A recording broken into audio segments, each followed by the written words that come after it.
Olhar para esta fotografia da minha mãe comigo e com os meus dois irmãos, o António e a Maria dos Altos Céus, Micéus, a minha mãe Angélica, é evidente que me recorda a juventude passada na lousa. Isso é tirado lá numa pequena quinta, que a casa que ainda hoje é a minha e dos meus irmãos tem, lá no centro da lousa.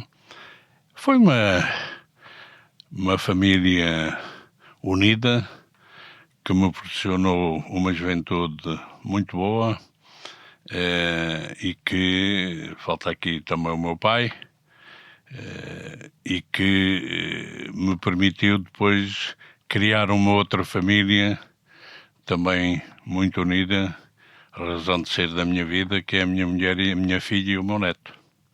De maneira que é sempre extraordinariamente positivo e emocionante recordar esses tempos.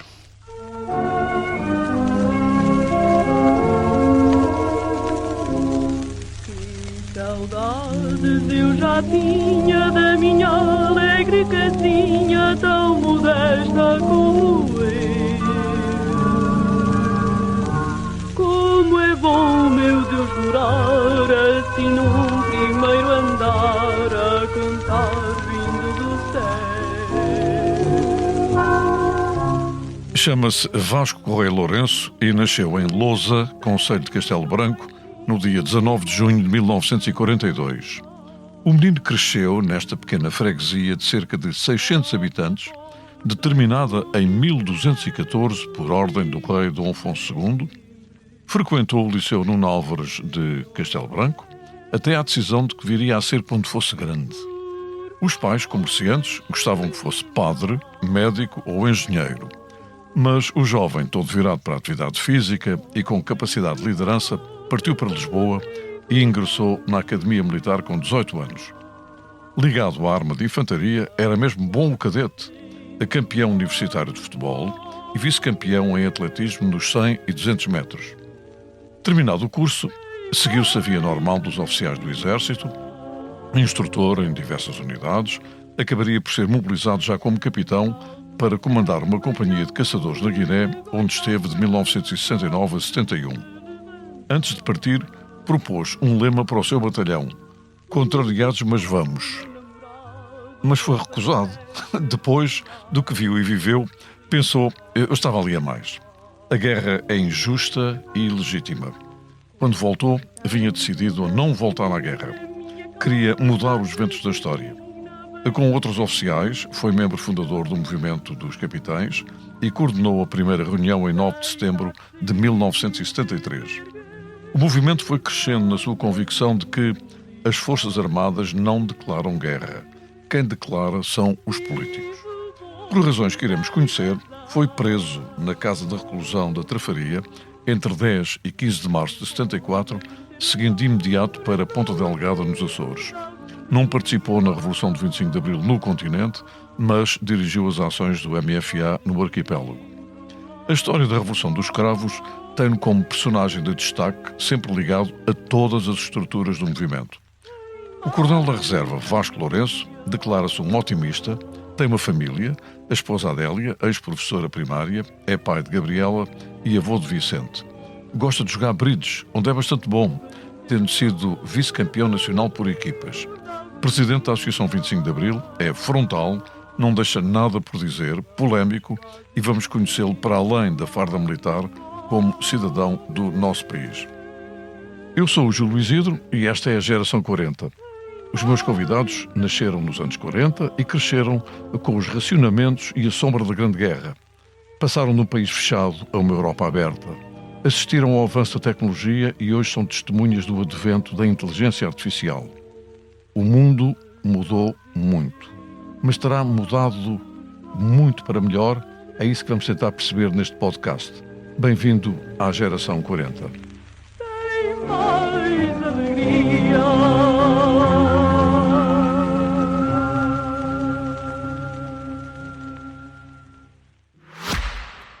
O Expresso tem uma nova nova subscrição que lhe dá acesso completo ao The New York Times, com atualidade, jogos, culinária e muito mais. E ainda aos conteúdos exclusivos da SIC Notícias, incluindo o Direto Vertical, a nova e inovadora emissão que se adapta ao seu smartphone. Subscreva em expresso.pt/digital. Expresso. Liberdade para pensar. Sr. Coronel, muito obrigado por ter vindo. Obrigado, é um prazer. Ora bem, estar vamos lá sempre falar contigo. Obrigado. da sua infância em Lousa. Esteve em Lousa há quantos anos? Estive, considerando que quando estava em Castelo Branco praticamente estava na Lousa, porque fui para Castelo Branco morar, mas ia permanentemente à Lousa, que fica a 16 km. Estive até aos 18 anos. Fui para o liceu aos 11, não é? Mas depois é que vim para Lisboa e agora vou à Lousa de longe em longe. Né?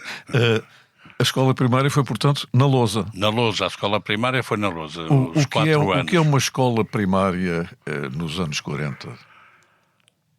Tem ideia dessa história? Era uma escola com as várias turmas na mesma sala. Na mesma sala. Eu lembro-me até de uma vez, eu estava acho que na primeira ou segunda classe, e um aluno da quarta não sabia um problema e o professor chamou-me a mim para resolver o problema. O meu forte foi sempre a matemática, lá resolveu o problema.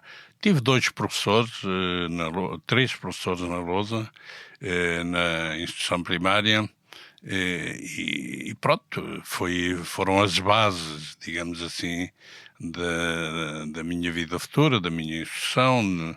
Eu não sei o que é chumbar a uma cadeira, não sei o que é chumbar a um ano, muito menos a um ano. Também nunca fui um aluno excepcional, porque achava que nunca gostei muito de marrar, digamos assim, de estudar muito. E, portanto, achava que estudava o que era necessário e depois, como tinha uma apetência de facto muito grande para a matemática, até ganhei de fama de melhor aluno do que era de facto.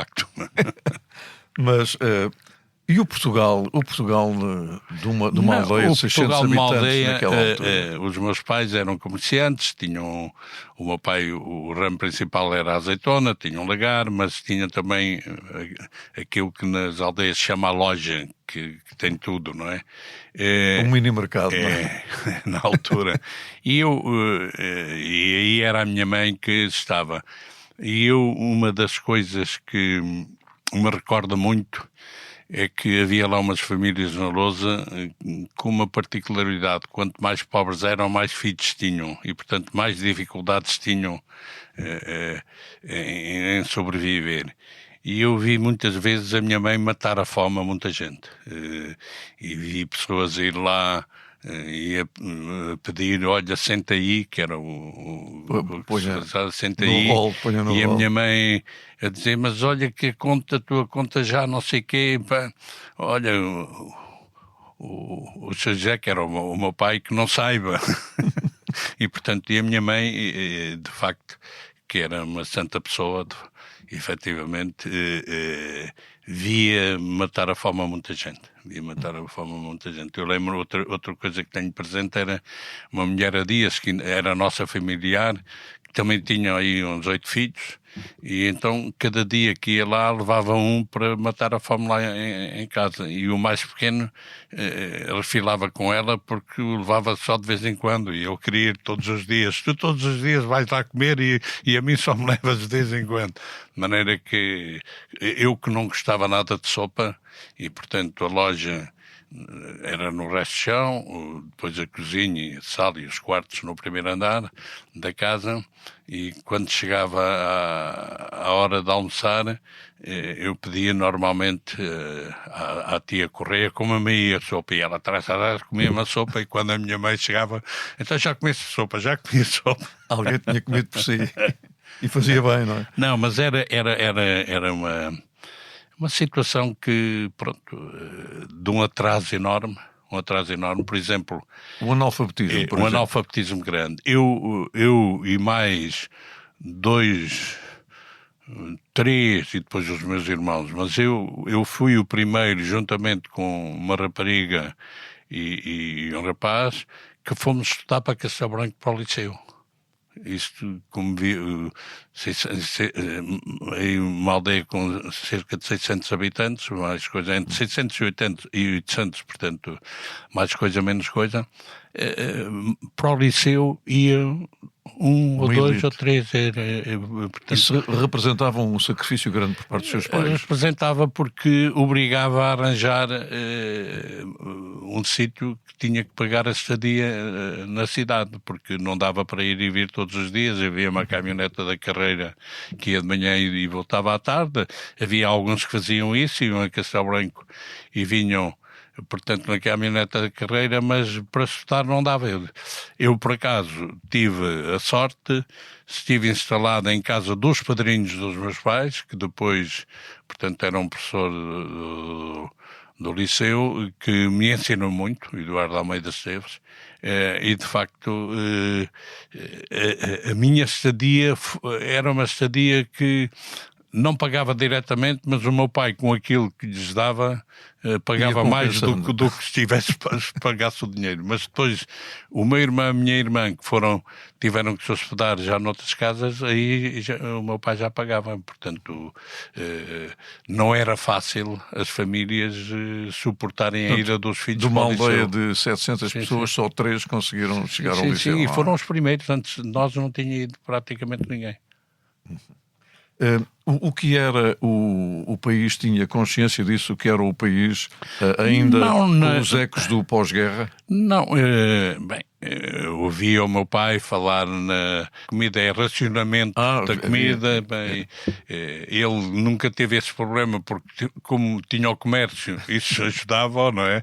Mas eu ouvia falar nisso, mas não sentia, como criança, não sentia bem o tipo de sociedade e o atraso que havia apesar de haver estes aspectos que me sensibilizavam, eu só muito mais tarde é que me apercebi do tipo de sociedade que nós vivíamos em Portugal. Não é?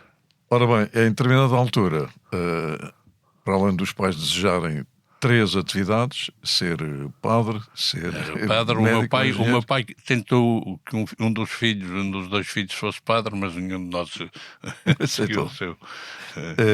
Médico vontade. Ou engenheiro. Portanto, ou engenheiro. São os pais de uma determinada geração, continua a existir, sim. que desejam sempre mais e melhor para os seus filhos. Sim, era o que o meu pai queria.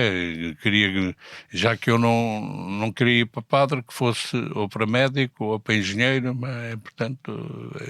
Mas e ele estava disposto a patrocinar isso. Sim, mas eu tive sempre este bichinho quando me perguntavam o que é que quer ser quando fores grande, que era aquilo, não sei se ainda se pergunta hoje aos miúdos assim, mas na altura a frase era mesmo essa: o que é que quer ser quando fores grande? E eu dizia sempre: quero ir para a tropa, e acabei por ir.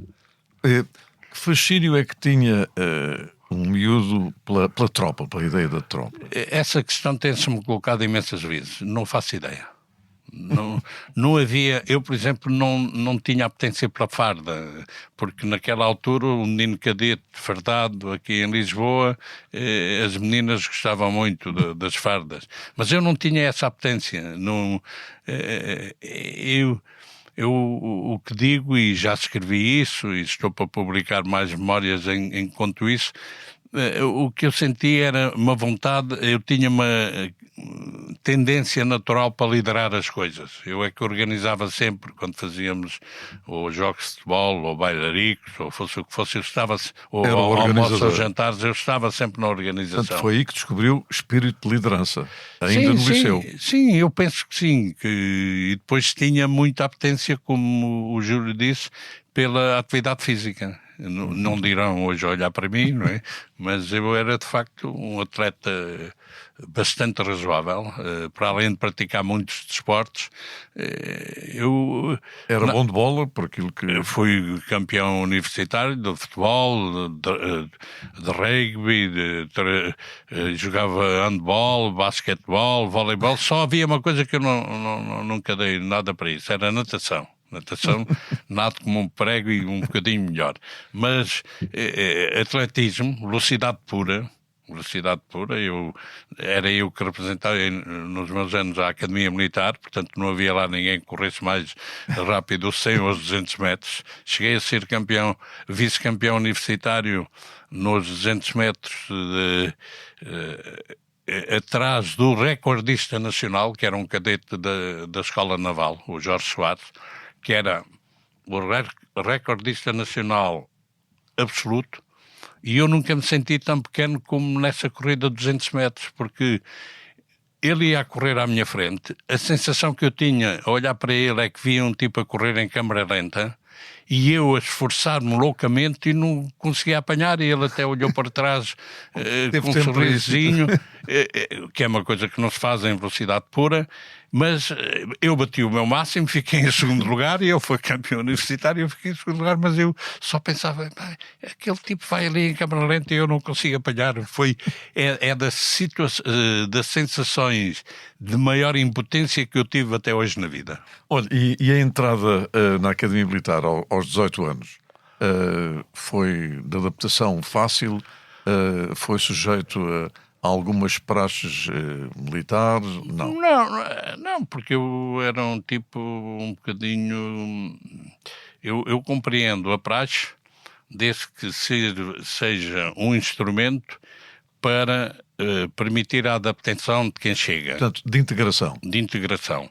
Não compreendo e nunca aceitei a praxe quando ela entra nas vilanias, a chincalhar e não sei o quê. E cheguei a andar à pancadaria com um tipo do segundo ano porque me tentou fazer praxe e eu não lhe admiti. Portanto, significa que mau feitio já vinha de... O mau feitio entre aspas, não é? Não, e revelou-se e, portanto, integrei-me perfeitamente na Academia Militar. Não tive uns sinais que diziam que o destino não queria que eu fosse para a vida militar, porque tive duas situações.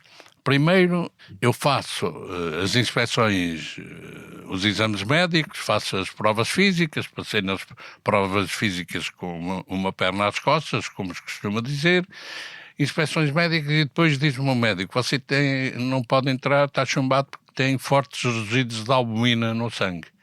Eu digo, mas eu antes de vir para aqui, por precaução, fui fazer análise em Castelo Branco e não apontou nada. Não. Isso não pode ser, isso é uma análise que está falsificada. Então vai repetir as análises. Repeti as análises, mas análises ultra rigorosas, não acusou nada. Alguém deve ter entrado com as minhas análises e que tinha fortes resíduos de albumina porque trocaram as análises. Depois, fiz as provas físicas, estava dispensado das provas, portanto, académicas. Esperei que me chamassem, não me chamaram, e eu mandei saber através de uma pessoa amiga, que era por acaso contínuo na Academia Militar, saiba lá o que é que se passa. Ele vai lá à Secretaria, estamos à espera que apresente a demonstração de que fez a segunda chamada e que passou.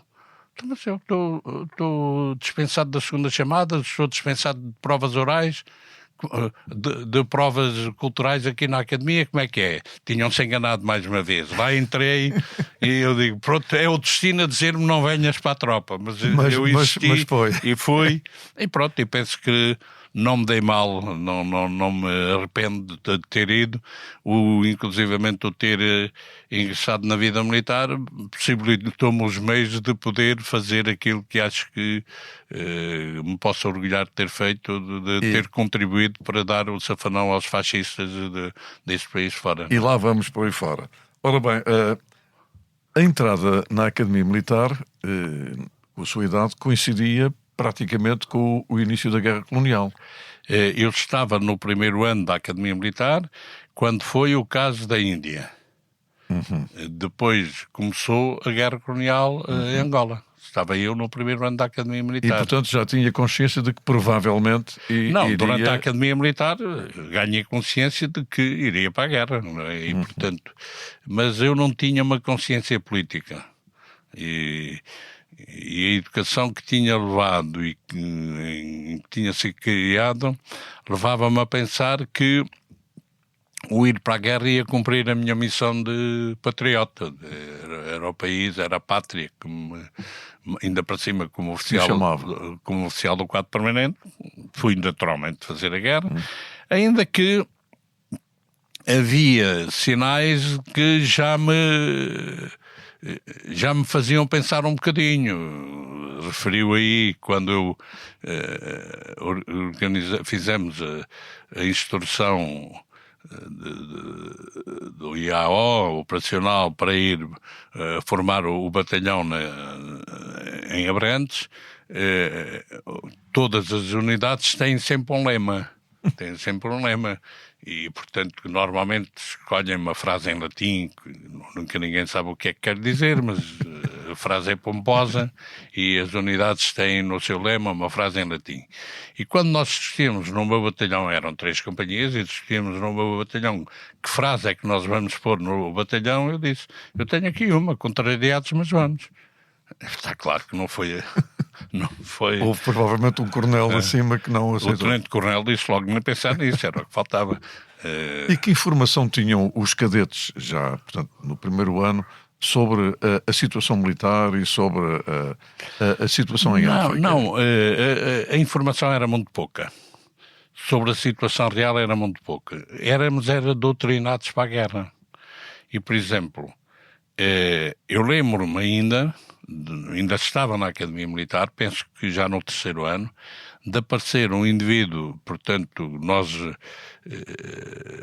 na altura formámos militares, oficiais que foram mesmo ao estrangeiro e aprenderam, portanto, a questão da guerra subversiva, daquele tipo de guerra, e eu lembro muito bem que quando estava no 3º ano apareceu lá um major a explicar como é que era a guerra e que a imagem com que eu fiquei é a guerra subversiva tem várias etapas. E a primeira, quando alguém quer fazer uma guerra daquele tipo, é o terrorismo. Portanto, há sempre ações terroristas, que são aquelas ações que nós tivemos em Angola, da FNLA, que mataram imensos colonos, mataram inclusivamente muitos angolanos. E depois ele dizia, a essa ação de terrorismo, a resposta é terrorismo. E, portanto, eles justificavam o terrorismo, os crimes que nós cometemos em Angola a seguir ao início da guerra. Porque do estilo de tipos a tirar a fotografia um grupo de nativos e a máquina fotográfica era uma metralhadora pesada, não é? Portanto, houve situações destas. Portanto, em teoria é assim. E depois entra-se noutro tipo de guerra, e quando eu vou para a Guiné em 1969 já estamos muito longe dessa fase, não é? Da fase da resposta das ações de combate. E, portanto, agora, a informação que nos davam aqui era muito má, muito fraca. E com esta partida para a guerra, eu pergunto-lhe, os portugueses sabiam o que estava a acontecer? Não, porque a censura não deixava, inclusivamente a censura aqui não permitia que as nossas baixas, nomeadamente os mortos, fossem anunciados quando aconteciam. Era um de cada vez, que morreu não sei quê, normalmente não diziam que morreu em combate, era quase sempre de desastre automóvel, que diziam as notícias que aqui saíam. A população e os militares também não sabiam bem, até muito tarde, não souberam bem o que é que se estava lá a passar. Só quando regressavam de lá e contavam o que se passava é que nós íamos sabendo o que é que se estava a passar lá na guerra, porque a informação quer, portanto, dirigida pelo governo, quer depois mesmo a da estrutura militar, era muito fraca, quase inexistente, não é? E, portanto, no período que lá esteve, eu há bocadinho referi isso no texto de abertura, chegou à conclusão de que estava ali a mais. Eu tenho um episódio, vamos lá ver. Eu cheguei e no início fiz a guerra a sério. Era a minha função. Por exemplo, eu tinha, na minha zona de ação, tinha 3 acampamentos do PSGC e eu digo, na minha zona de ação não há acampamentos do PSGC. E eu corri com os 3 acampamentos e fiquei sem nenhum acampamento na minha zona de ação, nos primeiros tempos em que cheguei. Mas, entretanto, também, com o meu feitio, entrei um bocado em conflito com o General Spínola. Foi um conflito muito forte, muito forte. Eu, o capitão, e ele, general, terminou comigo a recusar a jantar com ele quando me convidou, já no fim da comissão, que estava em Bissau à espera, me convidou para jantar e eu disse que se fosse jantar oficial, eu levava uma guia de marcha, ele colocava lá abonado de terceira refeição, regressa à sua anterior situação, como era um jantar privado, só com amigos, e recusei jantar com ele. Mas depois... os problemas que se somavam do que eu via da população. Eu, por exemplo, um choque enorme que eu tenho logo no dia em que chego a Bissau, nós desembarcamos acho que foi o Iger, vamos no Unimogo atravessar a caminho de Braga, que era o acortelamento onde ficavam as tropas estacionadas de passagem por Bissau. Atravesso Bissau, a cidade, e a exclamação que tenho para os alferes que vão ao meu lado, digo, mas o que é que nós estivemos aqui a fazer durante 400 anos? Para isto estar como está. É logo um choque tremendo que eu digo, mas tivemos aqui durante 400 anos a fazer o quê?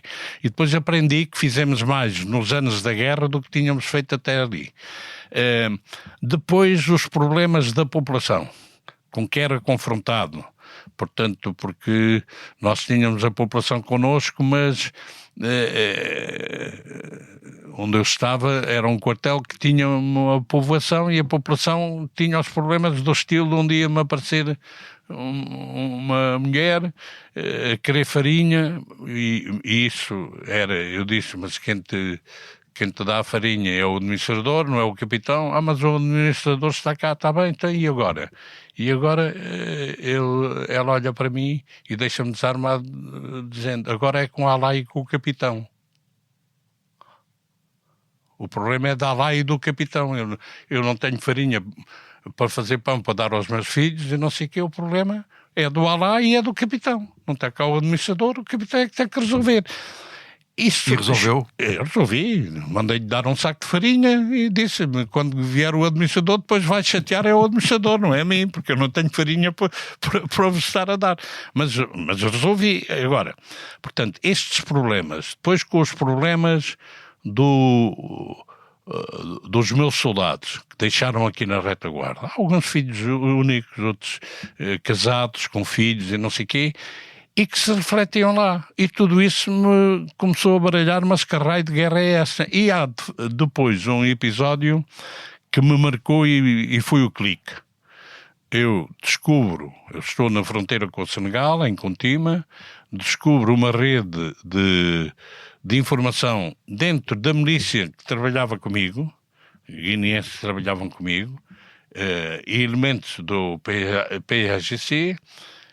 É uma rede de informações que cada vez que nós saíamos eles mandavam alguém, estávamos a 600, 800 metros da fronteira, mandavam alguém ao lado de lá a dizer para onde é que nós íamos. E quando eu descubro essa rede de informação do PSGC, eu verifico que o chefe da rede é um milícia chamado Bori, que tinha morrido 15 dias antes numa emboscada ao meu lado. Tínhamos apanhado uma emboscada, morreram-me 3 milícias, não morreu nenhum dos que tinham ido comigo. Eu tive uma sorte tremenda porque... Pois, porque eu li que não teve baixas. Sim, mas nessa emboscada eu não estava no local onde fiz toda a operação, todo o patrulhamento, porque tinha ficado para trás para obrigar os soldados a pôr o comprimido de não me lembro agora o nome, para matar os vírus da água, pôr no cantil. E quando eu me vou aproximar do início da coluna, arrebenta a emboscada e morreram só os 2 indivíduos que iam à minha frente e o que ia atrás de mim. Eu é que não estava lá. Tive essa sorte. E, portanto, quando eu vejo que um indivíduo é morto pelos seus próprios companheiros, o chefe da rede de informações é morto. Eu digo, mas essa guerra não é minha, pá, eu estou aqui mais.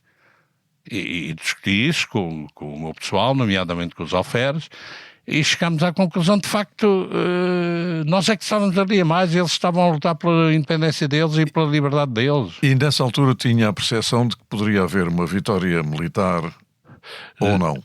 Não, ou uma vitória política ou não? É assim, uma guerra daquela nunca se consegue vencer, a não ser que se tire o substrato do movimento de libertação, que é a população. Desde que os movimentos de libertação estejam apoiados pela população, as forças da ordem nunca conseguem vencer uma guerra subversiva daquele tipo. E, portanto, nós começámos a ver que isso estava a passar. E, portanto, o Espino ainda tentou a conquista da população, mas é evidente que não teve sucesso, e depois a morte dos 3 majores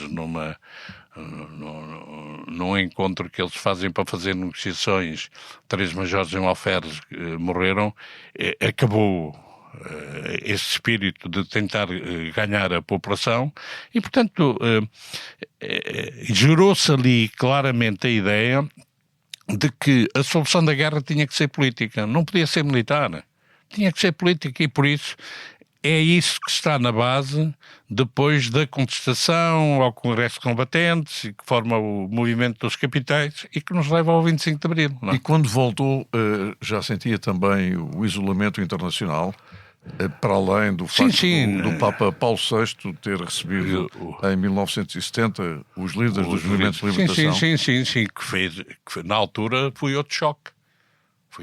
Nós, um país católico, não sei o quê, e agora o Papa recebe os terroristas, que era assim que eles eram chamados, os movimentos terroristas. Mas isso foi um choque aqui, que o poder do Marcelo Caetano tentou minorar, mas que abalou bastante as consciências de muita gente. E a relação com o Vaticano? Eu tenho a impressão que tremeu, mas o regime não tinha condições para romper com o Vaticano. E, portanto, manteve-se. Mas que foi...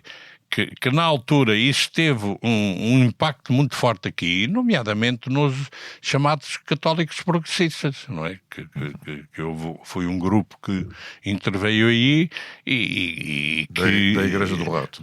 Depois foi o sinal, digamos, mais visível foi a reunião na Igreja do Rato contra a guerra colonial, e, portanto, tudo isso caminhou para criar condições para que os jovens capitães conseguissem aproveitar, não é? E 1973 é a primeira reunião do núcleo que dá origem ao movimento das Forças Armadas. Teve muitas adesões? É assim... A primeira reação de contestação grande ao regime é a contestação ao Congresso de Combatentes, que se dá em 1973. Tinha havido o Congresso de Aveiro, eu penso que já em 1973 ou no fim de 72, não consigo precisar agora, da oposição democrática, que era ilegal, é evidente, e o poder tentou organizar um congresso de combatentes para justificar a continuação da guerra. Levanta-se a ideia, sabe-se que as conclusões do congresso, como agora acontece na maior parte dos congressos, já são tiradas quando vamos para o congresso. Por muito que se lá discuta, as conclusões já estão tiradas. E ali soube-se que as conclusões já tiradas a solução é fazer um reforço militar, armar melhor, como eu depois disse e continuo a dizer, é armar melhor para matar melhor. Portanto, a solução era essa. Havia já, e nomeadamente na Guiné, tinha-se levantado de facto aquela ideia de que o problema da guerra não é militar. Tem que se encontrar uma solução política. E então pensou-se ir ao Congresso e mobilizou-se para irem oficiais ao Congresso defender essa teoria. Não, a solução da guerra é política, temos que entrar.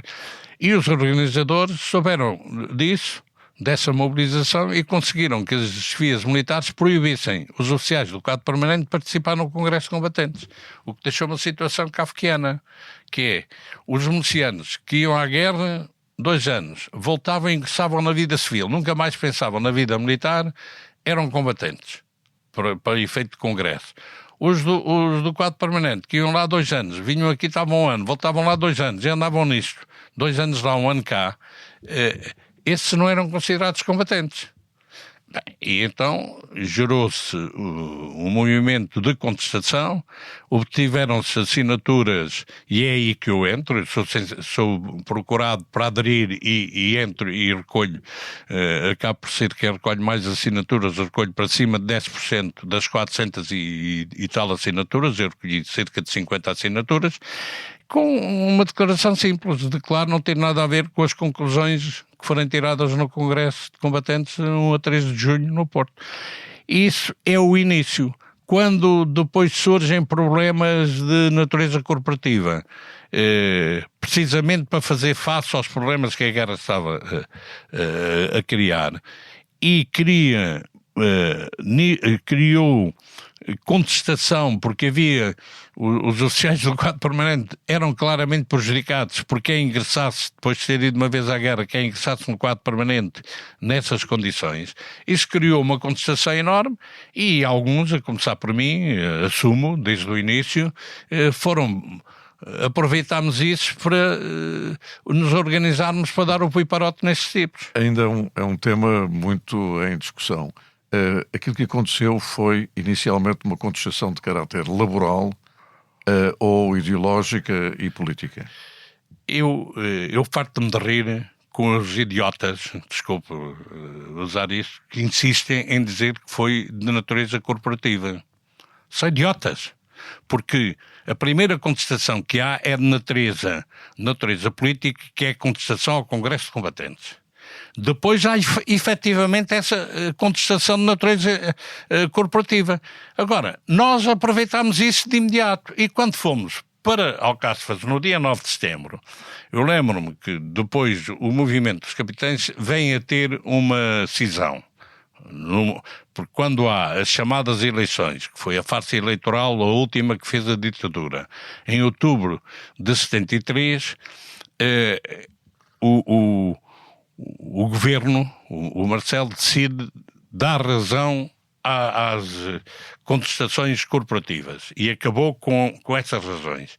E um de nós, que estava até na comissão coordenadora, que tinha sido de Alcáçovas, o Amáris Fernandes, tenta que nós, a partir dali, dessemos o que ele dizia, um cheque em branco ao governo.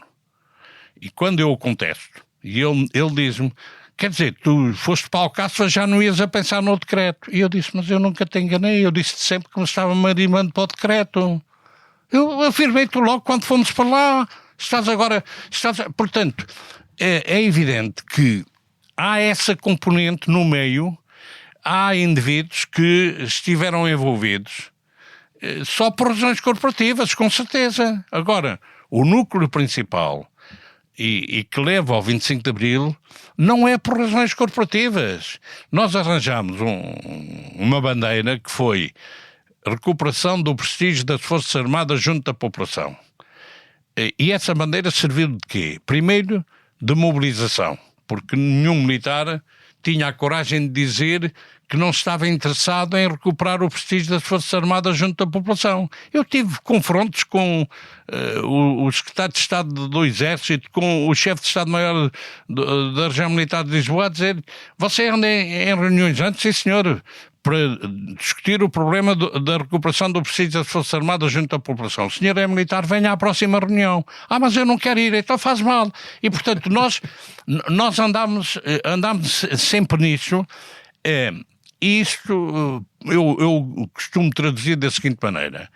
Nós, portanto, além da mobilização, servia de camuflagem, não é? E depois, em Alcáçovas, no dia 9 de setembro, nós definimos essa bandeira. O objetivo qual é? Ninguém falava na guerra colonial, isso estava presente. Estava presente as questões corporativas. Não, o objetivo é recuperar o prestígio das Forças Armadas junto da população. Porque nós sentíamos que a população não gostava de nós. E a pergunta que fizemos foi, mas porquê é que a população não gosta de nós? Então nós até vamos à guerra. Vamos à guerra e a população não gosta de nós, porquê? E a resposta foi fácil. Porque a população precisamente identifica-nos a nós como os responsáveis pela guerra continuar. A população não quer a guerra e acusa-nos de sermos nós que não queremos acabar com a guerra. E, por outro lado, acusa-nos de, juntamente com isso, sermos o suporte de um regime de ditadura, um regime de atraso de vida, etc, etc. Então, o que fazer para recuperar o prestígio das Forças Armadas? Deixar de ser esse suporte. Nós temos que deixar de ser o suporte do governo para fazer a guerra e para manter o regime. E depois vem a pergunta final. Sim, então como? Fazendo um golpe de Estado. E, portanto, nós chegamos de forma indireta, digamos assim, à necessidade de fazer um golpe de Estado para recuperar o prestígio das Forças Armadas. E eu costumo dizer, quando no dia 25 de Abril a população adere imediatamente ao 25 de Abril, é a melhor prova de que nós tínhamos razão. Nós estávamos a fazer aquilo que a população queria. E, portanto, é evidente que no meio disto tudo tivemos alguns coitados, mas quando chegaram atrasados à distribuição da inteligência, não só, quando nós, numa reunião em fevereiro, eu lembro-me ainda, numa reunião que por acaso foi a minha casa, do indivíduo que estava na reunião e dizer assim, se falam aqui em política, saio porta fora e vou-me embora. Porque eu não quero nada com a política. Havia idiotas que pensavam assim. E com certeza chegaram ao 25 de Abril, e ainda há de haver alguns hoje a pensar que chegaram ao 25 de Abril para resolver o problema da promoção. Quer dizer, mas o essencial não foi isso. O essencial foi, de facto, os militares mais jovens a perceberem-se de que estavam a ser um instrumento e um suporte de um regime de ditadura e que tinham que acabar com isso e tinham que criar condições para devolver rapidamente o poder o mais rápido possível à população democraticamente organizada. Portanto, chegamos a 1974 e, curiosamente, gostava que contasse o que é que aconteceu. O Sr. Coronel foi preso quando já pertencia ao núcleo fundador do MFA e, portanto, esteve 5 dias preso até o dia 15 de março. Foi deportado para os Açores. E no dia 16 de março acontecia um ensaio geral, pergunto-lhe eu se terá sido, um ensaio geral da Marcha sobre Lisboa. Porquê é que o senhor foi preso? Como é que é preso membro do movimento? Eu estou denunciado há muito tempo, não é? Eu comecei a ser chamado à pedra, digamos assim, a primeira vez foi ao quartel-general aqui da região militar de Lisboa, fui recebido pelo chefe de Estado-Maior da região militar, o coronel Matos Duque, que me contestou a mim e ao Hugo dos Santos, vocês têm uma reunião, hoje tinham uma reunião marcada para as 3 horas. E a conversa foi interessante porque eu olho para ele e digo, tínhamos, mas como é que você soube? Escutas telefónicas. Como é que você... Quem faz as escutas telefónicas é a PIDE. E você não tem vergonha de andar metido com a PIDE? E ele olha para mim e diz, eu não lhe admito que você me esteja a falar assim. Ele era coronel, chefe de Estado-Maior, eu era um jovem capitão. Eu digo, que não lhe admito assim que ando metido com a PIDE a escutar-nos, pá. Bem, e no meio daquilo tudo, ele a certa altura diz, mas onde é que era a reunião? Olha, por acaso a reunião até era a minha casa, não é? Eu digo, olha, neste momento já não sei onde é que era a reunião, porque nós temos um ponto de encontro. Chegamos lá e há alguém que diz assim, eu tenho um sítio para irmos reunir, e é ali que decidimos onde é que vamos reunir. Eu já lá não consigo chegar às 3 horas, porque já são 5 horas da tarde, já não sei onde é que eles estão reunidos. Estavam em minha casa à minha espera. Mas, portanto, e depois, mas venha à próxima reunião. Eu não quero ir à próxima reunião, faz mal. E depois, a certa altura, ele olha e diz assim, eu acho que vocês não são um caso perdido. E olhou para o espelho, e o espelho tinha os vidros pintados de um fosco, um branco fosco. E havia um dos espelhos, aqueles eram umas janelas com quadradinhos pequeninos, que tinha assim uma falha e, portanto, era um ponto negro. E ele olha e diz assim, está a ver? As Forças Armadas são aquele fundo branco e vocês são o fundo preto que vão ser absorvidos pelas Forças Armadas. Eu olhei para ele e digo, meu coronel, tem piada. Temos uma opinião muito semelhante. Diferimos é numa coisa. Nós somos o fundo branco e vocês são o ponto negro que nós vamos absorver. Ele diz, não lhe admito, não é isso, vocês vão ser absorvidos. E foi nessa sequência que foi preso? Não, depois não, isto foi logo em outubro de 73, depois em dezembro de 73 ainda. Eu sou obrigado a ir dormir, eu, uma unidade e o Diniz de Almeida a outra unidade, convencidos que nós íamos fazer um golpe de Estado, sozinhos. Depois fomos presentes ao subsecretário de Estado do Exército, o coronel Viana Lemos, e tive a mesma conversa com ele. E ele também me dizia, vocês andam em reuniões? Andamos. Mas aí já houve uma coisa, porque já tínhamos tido uma reunião em Óbidos, no dia 1 de dezembro, em que ele a certa altura diz, mas vocês na reunião em Óbidos já discutiram a hipótese de fazer um golpe militar. Ele estava bem informado, porque tinha lá informadores dentro do movimento dos capitães. E eu engoli em seco e disse, meu coronel, tem razão, mas veja lá se não tivemos o bom senso de decidir por continuar a luta por recuperação do prestígio das Forças Armadas. Bem, não sei o quê, vocês percebem de futebol. E eu, por acaso, gosto muito de futebol. Tinha sido, nessa época, instituído os cartões, que hoje são corriqueiros. Foi em 1973 que instituíram os cartões. E ele olha para mim e diz assim, então você considera que eu lhe estou a mostrar o cartão amarelo? E eu olhei para ele e digo, meu coronel, lá por isso mostre já o vermelho, porque o amarelo não ganha nada em estar a mostrá-lo. E, portanto, nós continuamos, eu continuei, portanto, a ser claramente referenciado, e quando fazemos a reunião de 5 de março em Cascais, que é a última grande reunião em que decidimos fazer o golpe militar, decidimos fazer a aprovação de um programa para apresentar e damos, portanto, um voto de confiança à direção e à Comissão Coordenadora para executar. Nós tínhamos uma direção que era composta por 3 elementos dentro da Comissão Coordenadora. Eu era o operacional, o Otelo era o do secretariado e o Vítor Alves era o que fazia a ligação com as colónias e com a Marinha e com a Força Aérea. Eles souberam, certamente, as decisões que tinham sido tomadas em Cascais e decidiram retaliar, para além depois de fazerem aquela fantochada da Brigada do Reumático a Marcelo Caetano, eles quiseram retaliar e foram a um dos... Eu era o responsável pela ligação entre o movimento.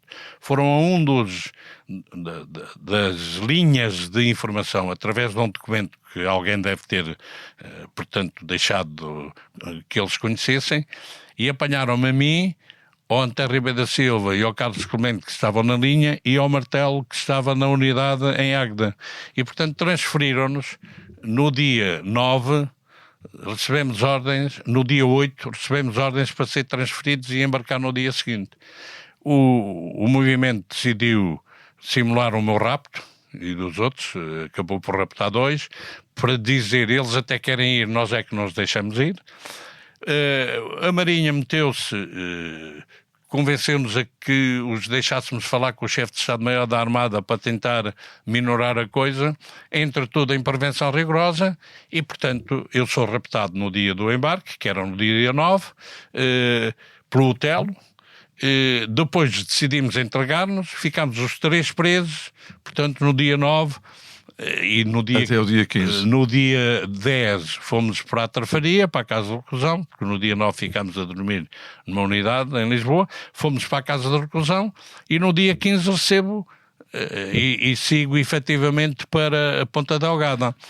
É evidente que os espinolistas tinham perdido a sua ação na reunião de 5 de março.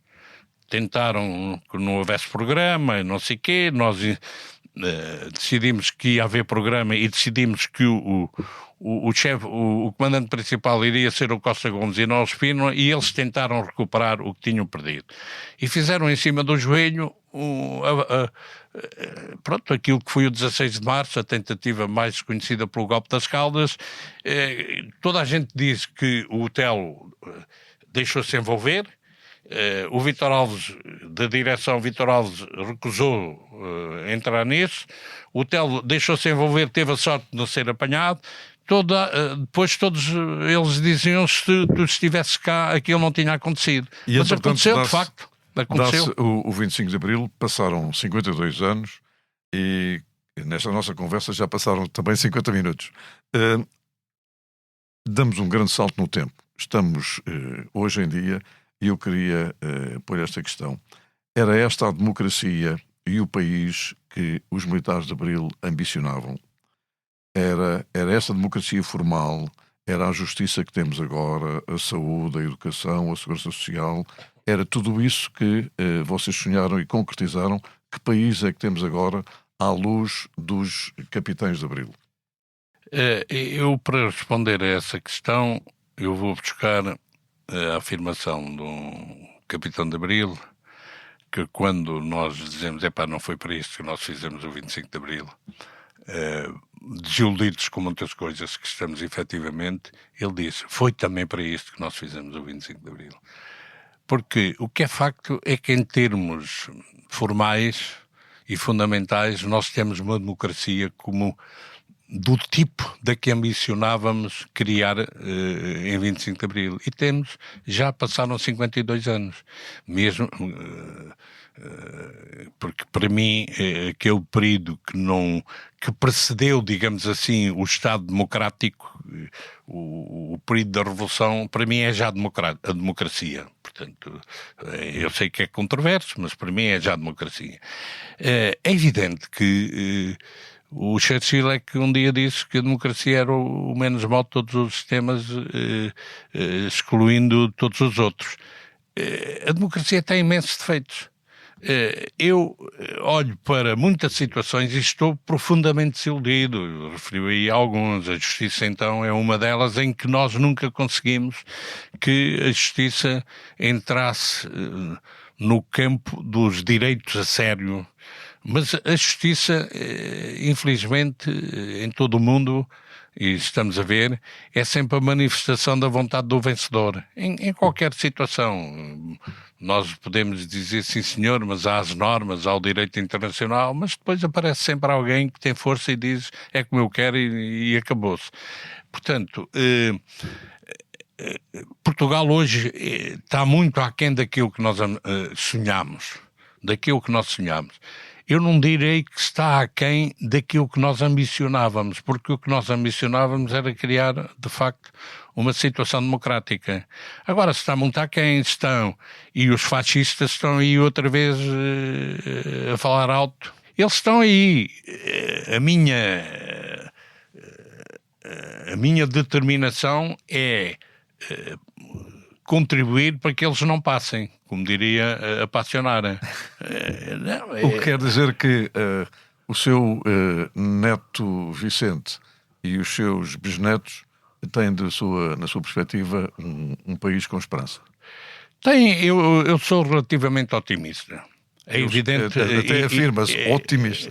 E repare, nós tivemos agora uma prova de que a grande maioria dos portugueses não quer o fascista, não quer uns aldrabões como nós temos ali na Assembleia da República, uns fascínoras, uns energúmenos, não o quer. Com a eleição do Presidente da República, António José Seguro, a grande maioria da população disse que quer os valores de Abril, quer os valores da liberdade, da democracia, da justiça social, da fraternidade, quer-os. Agora, que infelizmente depois temos tido um problema grave na prática democrática, é que, para mim,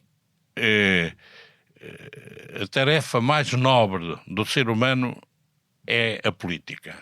mas é para servir, não é para se servir. E infelizmente o que nós temos no país é que normalmente grande parte dos tipos que chegam ao poder servem-se e não servem os outros. Essa é a grande questão que temos e portanto, temos que ser capazes, porque a responsabilidade é toda nossa. Nós temos tido eleições livres sempre. E, portanto, a responsabilidade, nós não podemos olhar para o lado e dizer que a responsabilidade é do meu vizinho. Não. Todos nós temos a responsabilidade naquilo que vivemos. Pá. E, portanto, a minha esperança é que sejamos capazes de ser melhores, não é? Sr. Coronel, muito obrigado. Nada. Esta conversa fica incompleta porque não falámos do Sporting. Até para a próxima. Um abraço. Muito obrigado. Grande abraço. Obrigado. Mas quase sempre o lar do